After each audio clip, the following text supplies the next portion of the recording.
Huwag mag-scroll. Alam ng Diyos na kailangan mong marinig ito ngayon.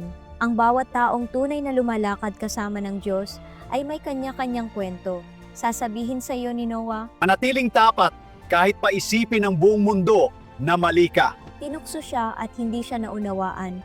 Pero sa pamamagitan ng kanyang pagsunod, naisakatuparan ng Diyos ang kanyang dakilang gawain ng kaligtasan. Sasabihin sa iyo ni Abraham, Maaring matagalan bago matupad ang mapagpalit sa kanyang pangako. hindi siya pumapalya sa pagtupad sa kanyang mga pangako. Sasabihin ni Moises, Dati wala akong daan palabas, sa harap ko ang dagat na pula, sa likod ko ang hukbo, pero gumawa ang Diyos ng bagong daan para sa akin.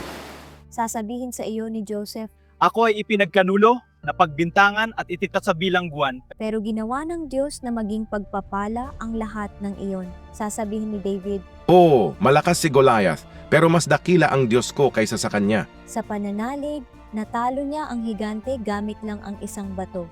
Sasabihin sa iyo ni Job, Nawala sa akin ang lahat, pero sa pinakamadilim kong sandali, ang katapatan ng Diyos ang nagpatatag sa akin. ngumiti siguro si Pedro at sasabihin, Nabigo rin ako, itinanggi ko ang Panginoon, pero ang biyaya ng Diyos ang nagbalik sa akin sa Kanya. kaya, kaibigan, kung dumaraan ka sa hirap, pagdududa o panahon ng paghihintay, huwag mawala ng pag-asa. Maniwala ka sa Diyos. Magpasakop sa Kanya dahil sinusulat niya ang kwento mo ngayon.